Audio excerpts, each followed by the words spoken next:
awards, and this is the Woman of Inspiration podcast, where we speak with women who lead, inspire, and motivate. These are women who pave the road less traveled, ignore the naysayers, and inspire others to dream big. And with me today is a very special lady. She is our 2020 Woman of Inspiration Lifetime Award recipient, also part of our 100 Woman of Inspiration book contributors, and a national ambassador. Patricia Gagic is the president. She is of Patricia Gagic Enterprises, Inc.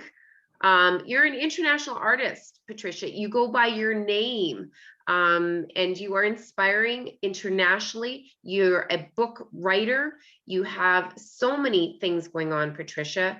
It's just exciting to be able to speak with you today, to have this opportunity to share your gifts with our listeners today. So welcome.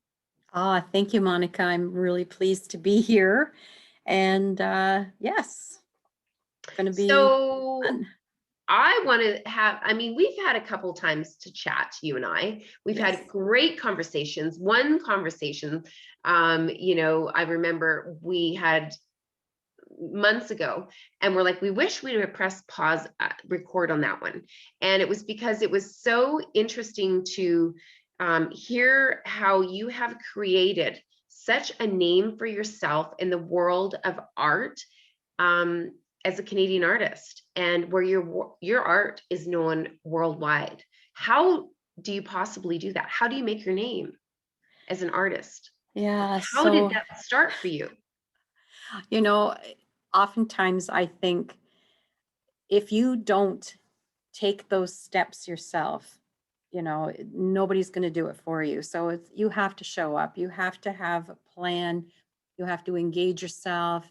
It's like you're self-authenticating who you are, and you create a path. So for me, I treated it just as I had all of my businesses when I ran my management company and property management, and I was a banker. I treated the art as a business. So it was my product, and the steps forward sometimes fell easily into place, but for the most part, I knew that I wanted to do something that was professional. I didn't want to make art just a hobby. And even though, earlier in my life, drawing was my big thing, and you just drew and you drew. So, but taking the serious aspect of it, I found a mentor, which that evolved. I also joined so many different art groups and organizations that you began to see where you could exhibit your work, and then entering it into different, competitions. And sometimes you win, sometimes you lose, but for the most part, your name gets known. And I'm going to say this up front, it takes money to play in the art world game, because if you want to be seen, you have to have all the, kind of like the toys. You need a studio. You have to pay for your paint. No one ever could imagine that, when someone says they're selling a painting for, $5,000, and it could have taken them a year to paint. Well, that's only like how many, a half a penny an hour that they're getting, paid. So it's an expensive game to play. Yes, for sure. So I always find it really interesting, Patricia, where you are, you've developed this really international brand. Where you started was not as a professional artist. Like you said, I've always drawn. And what I really think is inspiring is your journey and your path. So maybe for the listeners here, let's go back to, like at 12, like what did you want to be when you grew up, when you were 12? Oh my gosh. So forever and ever, my big dream was to be a fashion designer. I loved clothes, all the eclectic looks, and I would spend, I think I've shared this before. I think I was probably about 3 years old, and I was drawing Elizabethan ball gowns. And I'd never even seen one, but this is the fantasy that I had inside me. And I would draw and draw. High school, I didn't take art. it's so strange, the things that, you stay away from that are your total passion. But moving forward, I was really encouraged not to become an artist because they don't get paid. So I became a bank manager and then fell into those footsteps. But always, I had the side thing happening with the art. And then I was taken seriously, and I thought, oh, I'm going to do this, professionally.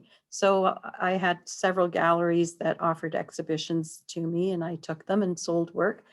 And then I had a couple of really good breaks where someone who knows someone connects with you and they invite you to participate in a bigger event. And Mm. I guess my first big one was in 1999. So of course I went to Firenze. I was part of the Biennale in Italy. And from there, then I met Dragan, who was my mentor in France. And I traveled back and forth, over the past 20 years to, experience all of that. And BB International Fine Arts in Caslano, Switzerland invited me to participate. So I did the Zurich Art Fair, the Geneva Art Fair. He took my work to Berlin, to Korea, Austria. Mm. Um, yeah, so when you start to dabble in that playground, you feel as if you belong there. You Mhm. just have a sense of acceptance. And then in France, FACEC, FACIS was Benedict invited me to exhibit my work at the Louvre at the Salon National Beaux-Arts, the SMBA, which is like 160 years of this tradition. And I won, the gold medal at the Louvre in photography. So that put my name in a higher level again. And then the Academic Society Art Sciences and Letters in Paris, they awarded me a silver medal. And now this year I'm actually receiving the pewter medal. It's actually for last year, but because of COVID, I wasn't able to travel and they canceled the award ceremony. And then when you start receiving the recognition Mm. and your work is evolving all the time because we change as people, and so my work has changed. So the path that I was on maybe 20 years ago is not the same, but my early roots were always in being a creative. I had a Mm. job at the Joel Bridal Salon in Hamilton where I on weekends would just be there to take the wedding gowns out of the plastic, hand them over to the sales lady who would then show it to the bride to be. And I thought I had died and gone to heaven just having that job. Just I was surrounded by gowns and sparkles and diamonds and all the things that were so special. But yeah, that kind of would have been my thing. So you mentioned in about a snapshot of like 5 minutes, a lifetime of your achievements. And, it, like you said, it takes so many years to develop your brand and your name and a lot of investment, personal investment. Mhm. But you also mentioned something that was really important too, and I find that is support. And so you found, or he found you, you can share the story, Okay. how you found a mentor. And I think this is really interesting for women, that be open to the opportunities that come your way and take them, go after them, because that mentor was a significant person in Mhm. your journey. So I'd love for you to share with the listeners Yeah. about that, how it Uh, came to be, and what doors that opened. uh, all synchronicity and karma. I know that for sure. So I was at an art gallery show in Toronto, and my husband decided he was going to forever cut out this sunflower apartment in La Bigude de Mazanque in France. And because we'd never been to France and he wanted to go. Anyways, I came home from the show and he said, you're going to get a phone call from this gentleman. You're going to go and talk with him. I'm booking this place. We're going to do it. And when I did go to the home of the gentleman who owns the house in France, I was overwhelmed because he had 3 floors of art. And he said, you're an artist, you must come and see this work. So as we meandered through the house. We got up to the third floor, and there's this painting on the wall of an abstract horse. And the painting was called Attila. And I looked at the bottom and it said Dragic, and which would be Serbian, like my last name is Gagic. My husband's Serbian. And I thought, oh, wow, this is really kind of an interesting painting. And I don't even know why. It wouldn't have been something I normally would have been attracted to. But I said, oh, Dragic. And he said, no, no, no, it's Dragic. And he's in Savoyon in Mont Ventoux. He's about 3 hours away from where you're going to be. And he's very famous. He knows Picasso. He's very up there. And I went, oh, I've never heard of him. But that's what happened. We got to France and I was in my head, I'm going to meet this man. I'm going to meet this man. And he refused. So the first, attempt to connect with him wasn't going to happen. And I was insistent. So he did call back, and then he agreed to see me on the Wednesday. We were late getting there. That's a whole other story. I won't get into it. But I walked into his atelier and I was terrified because all of a sudden I see the depth. He had exhibited at Gallery Colette Dubois. He'd been in Paris. He had exhibited with Christo. Picasso was his friend, Pierre Humbert, Atlan, all of these incredible artists that it was part of his world, and that's all he ever did. So I'm in his atelier, which is in a turret, literally, in this 5th century old stone home in this village of Savoyon. And I knew I was completely out of my element, that I knew nothing, that, it was just a privilege to meet him. But when we were leaving, he doesn't speak English, so French and Serbian. And he said to my husband, he goes, what does she want? Does she want money? Does she want fame? Or does she want the truth? And that's when I'm looking at him and I'm thinking, oh my God, he's going to invite me. He's going to invite me. And he did. So he offered 1 week, but I had to have a condition that I could speak French, well enough that he and I could converse. And I only had high school French. So I hired a tutor. I took 33 hours. I had every book, Le Baron book, everything I could get my hands on to try and immerse my brain. I was even dreaming in French. I spoke French all day, all night, so that when I got there, I would be able to communicate with him. So I did, and I was there for the whole week. It was an experience, that I will never, ever forget. And I thought that would be it. He gave me some secrets, palette secrets, the Matisse palette. But then at the end of that week, he said, I want you to come back. And that became my 20 plus year relationship with him. And I've gone back many, many, many times. Sometimes I would go back just for him to arrive in Avignon at the gallery on a Friday night to be there for the opening. And then I would fly back on Sunday. Like, I was given a gift, but it was really, really hard because he actually, for women who want to find a mentor, whether it's art or it's business, you have to become aware that the person who's agreeing to teach you has already made an assumption that you are prepared to learn, or they've determined that. So you have to remove your attitude. You have to remove, it's a big ego shift. You have to open yourself up to the possibilities that even if you think you know something or you know it in a different way, that you will receive what you're going to be shown. And in some ways, Dragan actually took me to what he would call zero, where he would literally not want me to have any preconceived ideas about what I was doing, and just to walk in like I'm now doing with my karmic art experience, which is basically tabula rasa, where it's a clean slate, and you just walk through the door. And I was a very good student. He was, he never, ever wanted to teach anybody. He was offered positions at Les Beaux-Arts in Paris many, many times.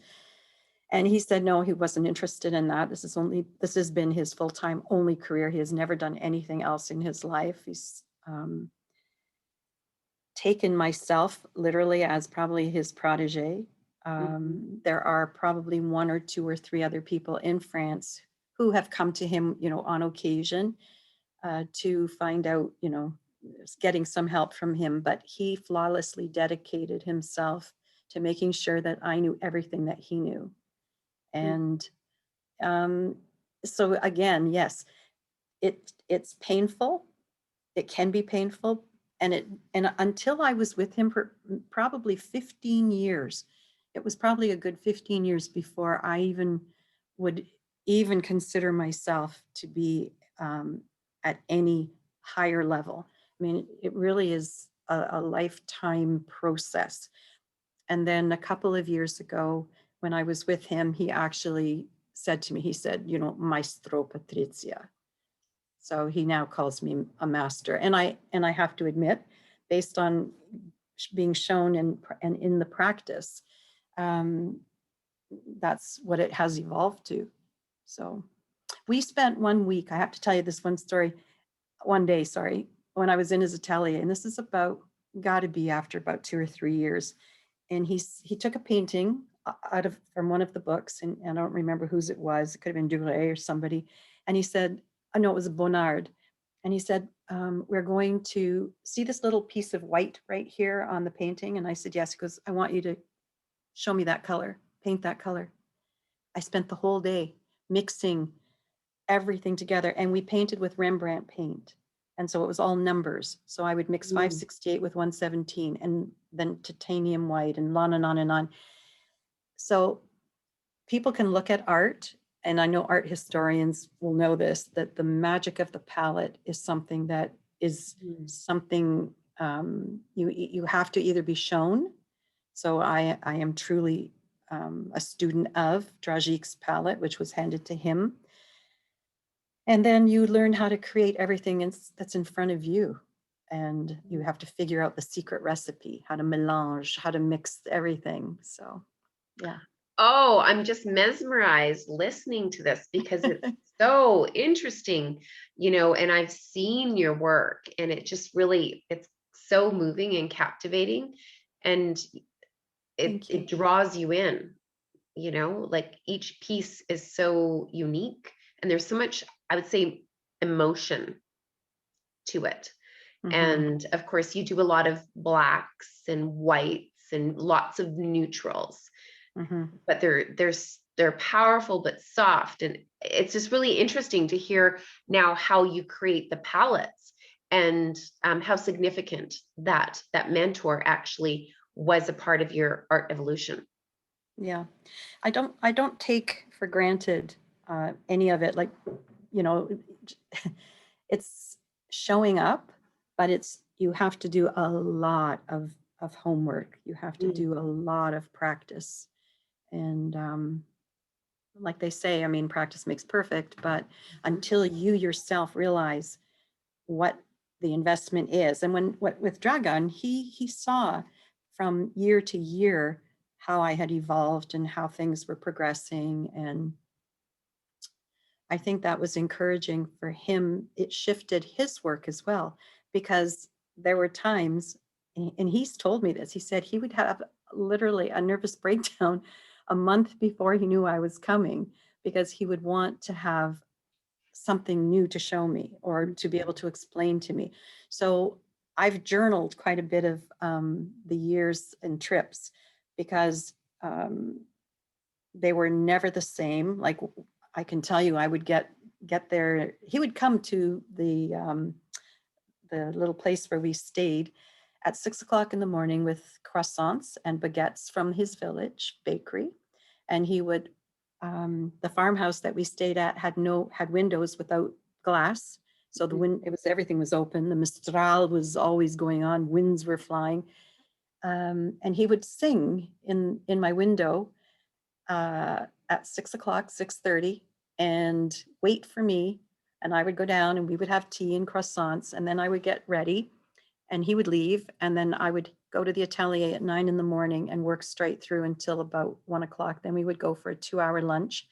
And then we would come back and we would finish up by 6 o'clock and then have dinner together.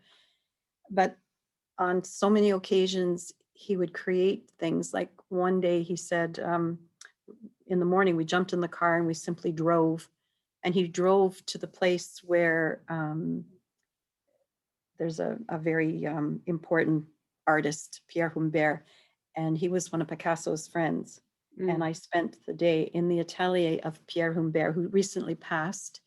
And they let me sit in Picasso's chair. And I had to look out and see the paysage that Picasso inhaled. And it's where he did the reclining blue nude based on that particular country landscape where the rolling hills, and they were describing all of that to me.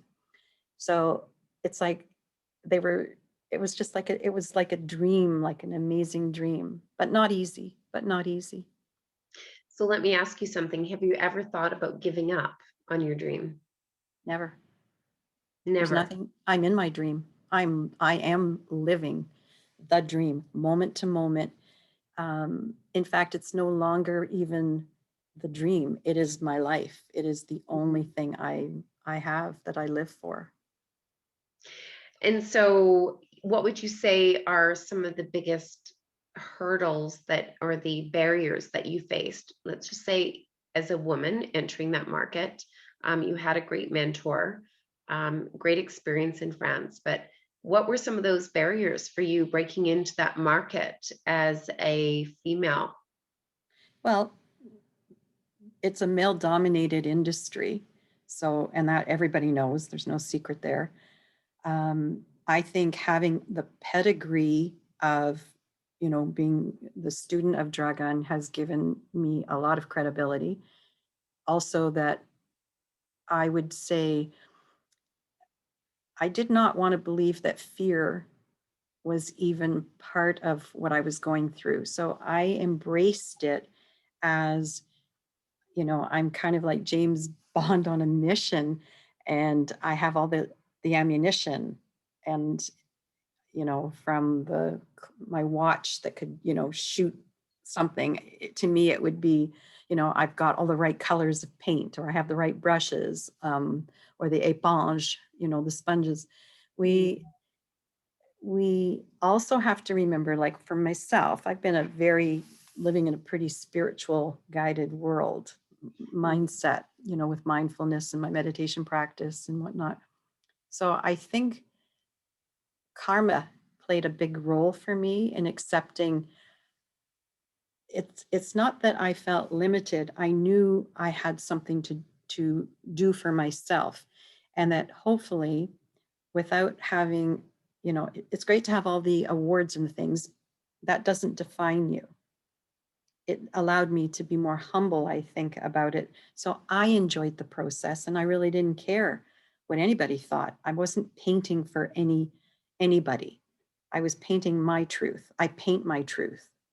And that, I think, when you get to the stage in your life where you can write or you can say or experience it for you fully, Mm. without the attachments of everyone's opinion, because I seriously think people have chronic opinionitis. I would agree. Yes. Chronic opinionitis. Oh, yes. I've heard that before. That's Glenn Morshower. He says that. Um, and I like now knowing that I value opinions and I value structure, Mm.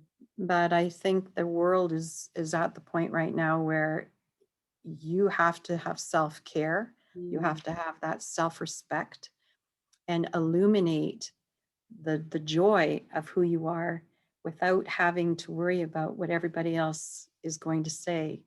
If you're following sort of like the golden rule where you're doing good work, I'm Mm. constantly trying to keep myself above that, then you're in a higher state of consciousness, Mm. and you evolve, and as you do, then other things that are going on around you seem to fall away. They just fall away. So no, I live in the state of I want to say it's the state of a beautiful mind. Mm. So let me ask you this for the, and I know you and I have had conversations in the past about, spirituality and what a big part of I just say that spirituality, faith, whatever you believe in, is such a big part of people who are very successful. because they have like some higher purpose or calling. And so when did you tap into your spirituality or intuitiveness and really start nurturing your spiritual side? I would say I was 12, I would be 12 years old, and that I really did have an extremely powerful experience. I know that there's two or three, there's always benchmarks of things that happen, but I would say it happened very young. And then I became, I was raised Roman Catholic, Yeah. but I was always interested in things that are beyond. So I studied and studied Jean-Paul Sartre. I've done the 25 years of the Foundation for the Preservation of the Mahayana Tradition, just many, many other things, the Kabbalah, the Zohar, the Tanya, like all the deep books that help you to find, that comfort zone, or your sweet Zen spot of being able to live. I mean, we're affected by everybody around us. Mhm. So even if I'm in this like great space right now, something could happen, a circumstance or with another person, and it shakes your core, because where you are sitting, not attached to things, we are all attached. We are a collective. So it's, how do you manage that? How do you keep and bring the focus into that place where you can exist in a place of calmness and maintain your clarity and make good decisions? Yeah. And so let me ask you, and I'm going to shift it just a little bit to sort of leadership and the role of female leaders and why it's so important for women to be recognized. Why is it so important, Patricia, for female leaders to be recognized? We're different. I think women think differently. We have maternal instincts which automatically give us the grounding and the roots to work through, to understand the problems of life, how to nurture something from A to Z or Z. And we have wisdom. I think women inherently have an incredible amount of wisdom from past generations, and we carry that seed with us. Um, if the world of politics and the world of, male dominated industries is starting to shift, then we're wiggling in and being held accountable and being and proven and then respected. And I'm very fortunate that I was in all my careers were male dominated. I was a bank manager when I was 25 years old. I would walk into the room with, all the other branch managers in the district, and I'd be like, there'd be 3 women and 150 men. And I would just sit there and think, what am I doing here? I belong here. And you find your comfort. I mean, again, there's a lot of people with different personalities, and our personalities, don't always mix and gel. But I think when we work in altered states, we allow ourselves to and we have an impact on other people. So they shift. Oftentimes what you see in me that you don't like is what you don't like in yourself, right? So I don't know. There's great growth in the risk, taking the risk and balancing it with, what you really want. So yeah. And so let me ask you this, what are you most proud of? Like what your leadership, you're a leader, you at 25 to be in the bank in a male dominated industry, you were a strong leader at such a young age. Hmm. And then you've developed and carved your path, through the business community and now as an international artist. Um, what would you, first of all, how would you describe your leadership? Because I find it always interesting. I always look to other women and I'm always, just inspired by their confidence and whatnot. But what sort of leader are you that you had the ability to really flourish at such a young age in such a male dominated industry?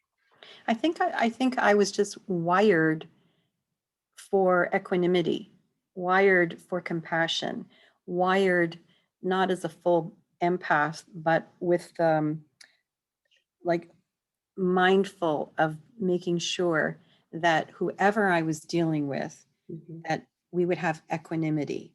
So even though I was young, and I can remember sitting behind the desk, at the branch and, 25 years old, and you would have a 40 or 50-year-old client come in who's running multi-million dollar business. And you know, the first thing that happens is I'm looking at my kid or a daughter or somebody. But the minute when you have to know what you're doing. You can't take on a position and you can't just walk into a room and say, I'm going to take out your gallbladder. Oh no, I'm not a surgeon. But I kind of think I know what to do. It doesn't work like that. Every single step of the way, you have to know what you're doing. So I earned the respect of the clients Mhm. when I proved to them. And I was also, as a leader, I think, I was built with solutions. I liked finding solutions. They were like experiments. And there was always a way to get around something or find a new path. And I think that's one of the secrets that women actually have. They see things with new eyes. Mm. So they're able to rebuild or to build a new mousetrap, so to speak. And I think that also comes from having a great deal of intuition and believing that if your gut is telling you something, you pay attention to it. And I've always done that. And that I think has kept me out of trouble, because I can recognize. So, and you also recognize that it's not about you. And the Mm. minute you're in the position where you have, as a leader, the ability to make a difference, then it has to be for that collective. It has to be with not your agenda, but Mm. what is the best and highest outcome for success? How can I set you up for success? And the minute I do that, you blossom, because you know that the feeling that you're getting is she really does care about me. She really does understand, and she's willing to listen. And I Mm. think that was a big deal for me. I remember the second branch that I worked in was Inkster in Maine in Winnipeg. And that was the textile industry branch. We had a lot of those customers. And a lot of these people would walk in, and the last thing they would expect would be that I would be able to handle, what their account was. And it just turned into, talk to me. I'm listening. What is it you need to achieve? And then we tried to figure it out. And I think that it's paying attention to those little details. Well, I have to ask you this one question, because this does come up a lot that I hear, is that what is holding women back is that they're not taking the opportunities where women have to know everything. So is there a balance between being confident in your role, but also being confident that you are able to take on a new role and not necessarily having to know everything about the new role? Okay. So this comes down to, um, It's a big topic, right? I yeah, mean, we ask how women are supposed to get ahead, and men will take something without even knowing about it. Well, I'm just let's Monica, say yes and figure it out. exactly perfect. Yeah, say yes and figure it out later. Because if someone sees the potential and they offer you, then it's as if they don't totally know your capacity. They might assume that but they will assume the ability for you is within your capacity. So even if you don't know the details, most people can figure things out, quick learners, and then, you know, they thrive.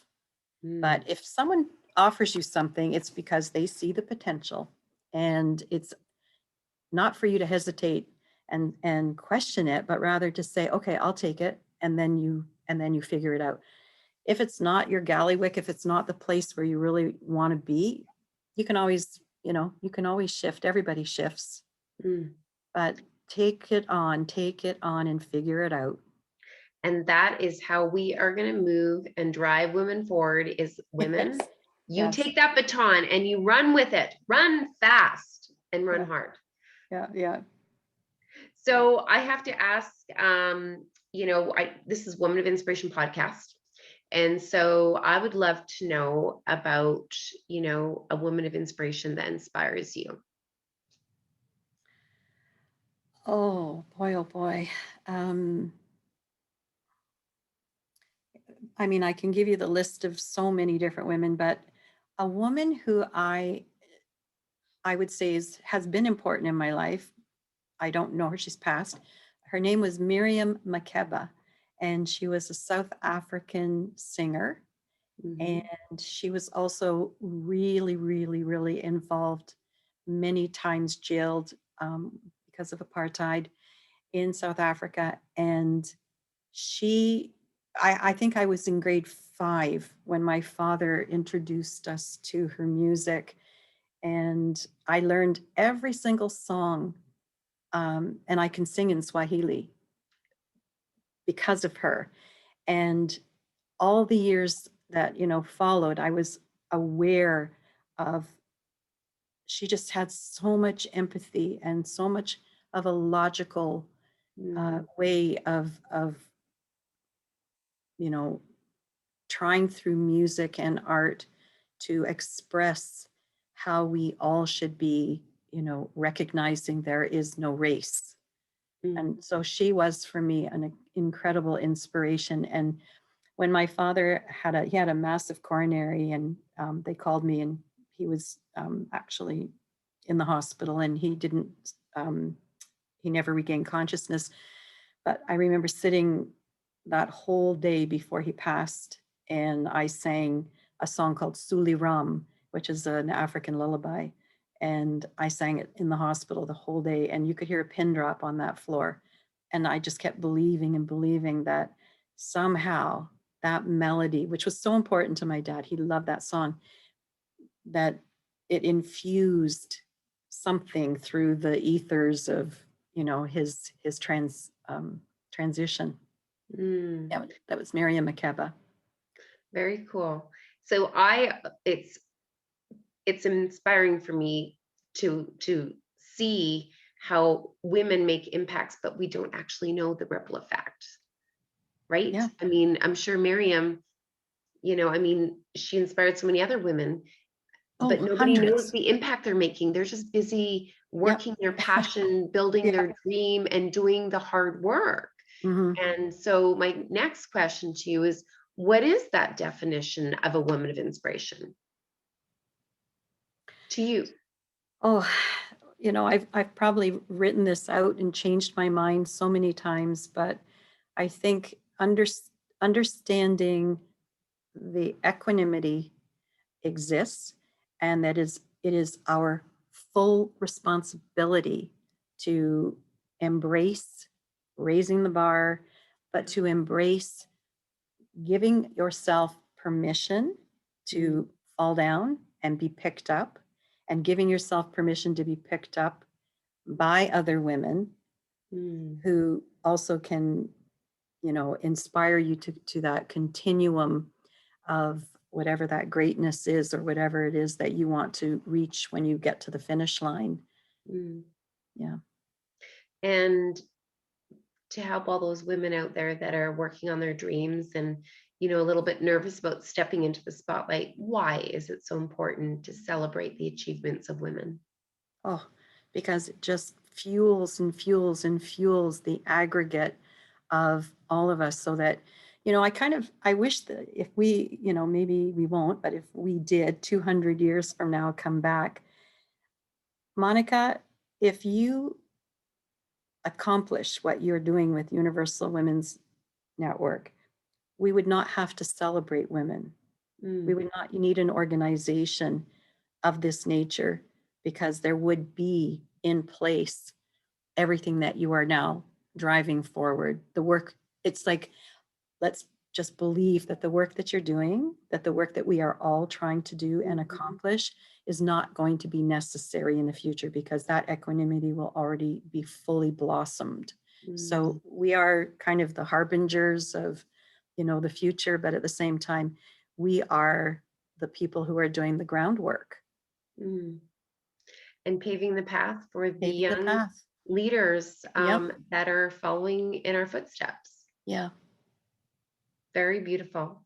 So as we sort of come to our end of the podcast, Patricia, you talk about a spiritual practice and a belief, and I'm going to ask you, what is your self-care? What is one non-negotiable that you do daily that has contributed to your success? The non-negotiable would be my meditation time. I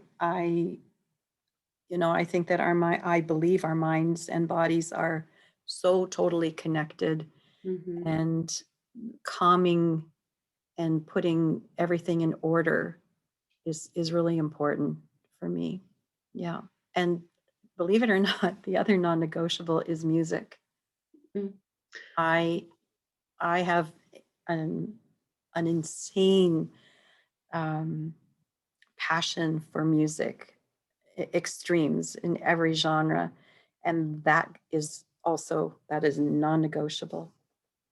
And as we talked about in the green room, of your very eclectic and very large collection of CDs, Yeah.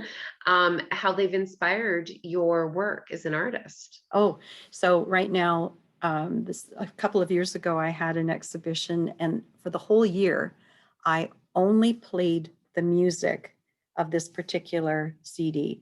And then post that, there's a band called Eagle and Hawk, Vince Fontaine. They are in Winnipeg, and I played all of that. That's Indigenous music, and it highly influenced my exhibition, which was called Complex Simplicity. And that, I think, it's for many artists, the music is what they feel is their, painting or drawing or whatever. But yeah. So where do you see yourself in the next 5 years, Pat? What would you like to have done? What would you like to accomplish in the next 5 years? Have you mapped that out yet, with all of these expeditions and shows, and of course the road show coming up across Yes. Canada? Wait. So the plan right now is I'm working with Earl Amin, and we are writing a book together called How to Be Human Again. And that, I think, in 5 years' time will give a great platform for racial conflict, and also to provide people with the sort of like a document that they would want to read over and over and over again. It's sort of like the Jonathan Livingston Seagull kind of thing. Mhm. Also, with my art, I'd like to, I mean, I would love to see my art go to auction in, some capacity, to establish my work in the National Gallery. I mean, those are things that are always on the list. Mhm. Finding the time, it's, the connection, or however it's supposed to be. I'm just guided by the universe, and I'm an open lotus, floating underneath the the dirt, waiting for every day just to bring me the next thing. So I don't like to too far out plan. I like to believe that, there will be goodness and wholesomeness of things. And then my Help Heal Humanity, our charity. I have this school in Cambodia, so I'm every day worrying and praying for the kids there and in Haiti. So between Serena Buffalino and I, we've made we're trying to feed the homeless in the encampments right now because of COVID. So I think just staying very fully present to the things that I can do. Mm. And if people are trying to seek out and going, I want to see her show, I want to see her art, where can we drive them to see that work? So just my website, patriciakarengagich.com. And I will be having an exhibition at the 13th Street Gallery in St. Catharines once we get a new date. It was supposed to open on May the 8th, but because of the lockdown in Ontario, we've been delayed. So I'm not sure if it'll take place maybe in August, but I don't know yet. But the website for now. And I can certainly say that we're excited to have you as a 100 Woman of Inspiration book contributor. That will be released in the fall, of course, as we make our way across Canada for the 2021 Roadshow. How does it feel to be on the graphics trucks? Oh my gosh, I think it just blew my mind. I mean, really, it's, never mind, you see trucks and all these things all the time on the highway, but to see your own face, but it's more the collective of the women to be able to share space and travel at, sort of like this cosmic speed. I believe that so many youth, so many young adult women are going to be totally encouraged. I want that. It's always, and you, Monica, have done such an incredible job to make all this happen and support us, and to, just as I said, like, you are holding space with so many people that they don't realize, you're one person, but you're actually embraced by, and you are embracing so many women to make that happen. So you are also a fabulous harbinger, and I'm deeply grateful for you in my life. And I'm super honored to be part of Universal Women's Network, a woman of inspiration and an ambassador. And yes, it's worthy. It's just great. And there's so much work to do, but we're going to have a lot of fun doing it, and we're going to make an impact. Yeah. I truly believe that this is the decade for women to really drive change, no pun intended. And there will be some surprises for that 2021 Roadshow as we make our way across Canada. And right now, where the graphics trucks are going across North America, which is amazing, when, borders are closed right now because we're in COVID, Mm, the women are still moving, which I think is so special. So yeah. anyways, I'm looking so much forward to the journey and to actually seeing your art, and maybe some surprises that we can announce a little closer to the roadshow Yes. to share with everybody. But I'm always a never overpromise on something. Right. So they'll just have to say, keep posted on that one. But if you do want to find out about Patricia's art, please visit her website. And of course, the link will be in her bio, her Instagram. And certainly it's been a pleasure to speak with you, Patricia. Any last words for our guests? Uh, Drink a lot of water, stay healthy, and I guess more than anything, follow your heart. Mm. Yeah. Well, And thank you thank you, again. Monica. Thank you. And to those that are listening, if you enjoyed the Woman of Inspiration podcast, I highly encourage you to share it with someone that needs to hear this message today. Thank you so much for joining, and we'll see you on the next episode. Thanks, Patricia. Thank you.